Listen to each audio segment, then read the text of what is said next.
Welcome to everyone student. आज हम पाठ्य योजना के बारे में जानेंगे कि पाठ्य योजना कैसे बनाई जाती है, इसमें कौन कौन से उद्देश्य हम काम में लेते हैं और कौन कौन से बिंदु हम बना सकते हैं। तो सबसे पहले देखते हैं कि हमारे कुछ जो पाठ्य योजना उसका स्ट्रक्चर दिया हुआ है, इसमें हम क्या फिल आउट करते हैं। जैसे नाम है, विद्यालय का नाम लिखते हैं ऊपर, जो हमारा विषय जो बीएड फर्स्ट ईयर या फिर आप सेकेंड ईयर में लेते हो वो विषय चूज करते हैं और यहाँ क्लास लिखते हैं और हमारा टॉपिक कौन सा होता है वो यहाँ लिखते हैं। उसके बाद में हमारे पास 6 कौशल होते हैं। कौन कौन से? ज्ञानात्मक हो गया, अवबोधात्मक हो गया, ज्ञानोपयोग हो गया, कौशलात्मक हो गया, अभिरुचि और अभिवृत्ति। तो हम सबसे पहले ज्ञानात्मक कौशल के बारे में बात करते हैं।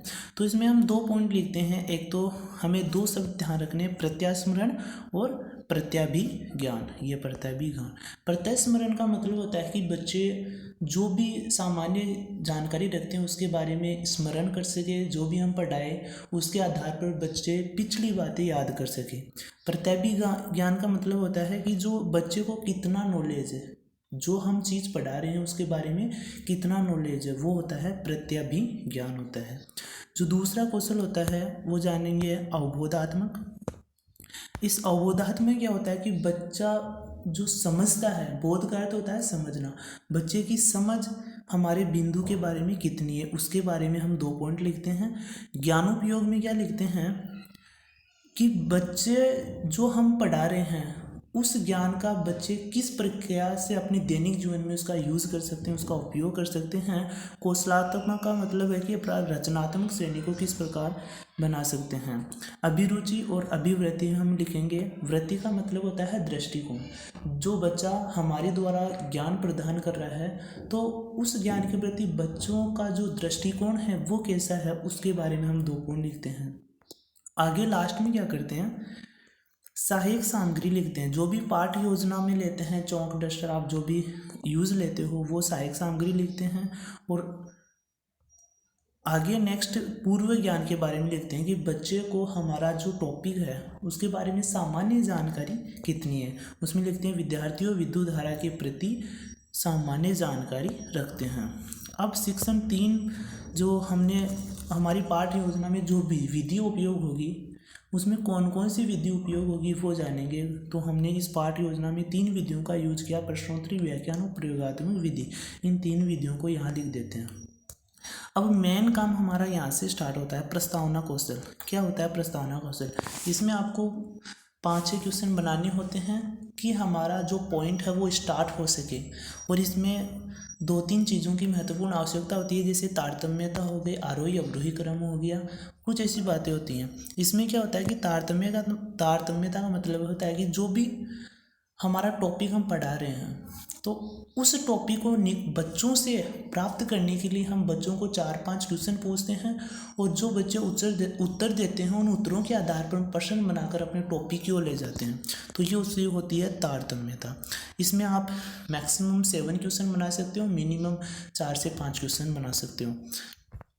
आगे नेक्स्ट देखते हैं उद्देश्य कथन लिखते हैं उसके बाद में कि जो हमारा पॉइंट निकल के आ जाता है उसके बारे में हम बोलते हैं कि प्रिय विद्यार्थियों आज हम विद्युत धारा के बारे में पढ़ेंगे या फिर अध्ययन करेंगे। ओके, लास्ट में हमारा जो बिंदु होता है 3, यानी कि हमारा जैसे टॉपिक हो गया विद्युत धारा, तो विद्युत धारा में 3 टॉपिक क्या लेंगे, विद्युत की परिभाषा लेंगे कि विद्युत क्या होती है, उसके बाद में विद्युत परिपथ लेंगे, उसके बाद में विभवांतर। इन तीनों टॉपिकों के बारे में हम पढ़ाएंगे।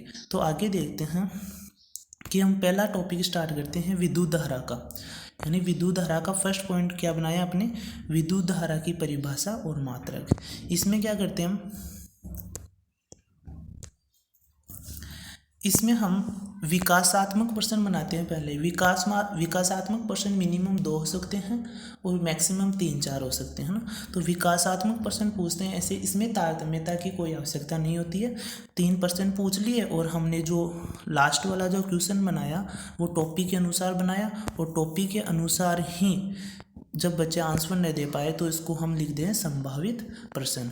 आगे ऐसे क्या करते हैं हम, जो भी समस्यात्मक बिंदु आता है उसको हम यहाँ समझा देते हैं अपने अकॉर्डिंग कि हमारे को उस टॉपिक के प्रति कितना नॉलेज है वो यहाँ देखता है। और श्यामपट्ट पर भी जो भी हम श्यामपट्ट का यूज़ करते हैं जो भी हम श्यामपट्ट का यूज़ करते हैं वो श्यामपट्ट हम यहाँ चिपका देते हैं। ओके, ढांचा आप देख लेना, ऊपर शिक्षण बिंदु, छात्र अध्यापक क्रियाएं, छात्री क्रियाएं, शिक्षण विधि, जो हमने विधियां जैसे प्रश्न पूछे हैं विकासात्मक तो प्रश्नोत्तर विधि होगी, हम अपने पॉइंट को समझाते हैं तो व्याख्यान करते हैं तो व्याख्यान विधि होगी, और श्यामपट्ट के हम श्यामपट्ट चिपका देते हैं। ओके, तो ऐसे ही हम अंत में पहले पॉइंट का जो तीसरा पॉइंट है वो क्या करें, बोध प्रश्न पूछते हैं, जो भी हमने पढ़ाया उसके बारे में बच्चों को कितना नॉलेज हुआ, तो हम उस बिंदु को जानने के लिए 3-4 प्रश्न पूछ सकते हैं, वो बोध प्रश्न के अंतर्गत आते हैं।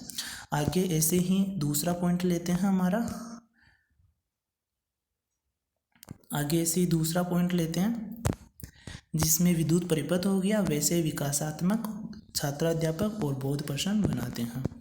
फिर आगे तीसरा बिंदु लेते हैं विभवांतर का, और विभवांतर में ऐसे बनाते हैं विकासात्मक प्रश्न 4 पूछ लिए, छात्राध्यापक क्वेश्चन जो भी समस्यात्मक था उसको पूछ दिया, और बोध प्रश्न बनाते हैं, और आगे इसके लास्ट में हम मूल्यांकन प्रश्न पूछते हैं। और मूल्यांकन प्रश्नों में जैसे हमारी बुक के लास्ट में दिए हुए होते हैं उसमें वस्तुनिष्ठ प्रश्न आते हैं। वस्तुनिष्ठ प्रश्न में एक तो ऑब्जेक्टिव में आते हैं, और खाली स्थान जो रिक्त स्थान होता है ना ब्रैकेट वाले वो भी आते हैं।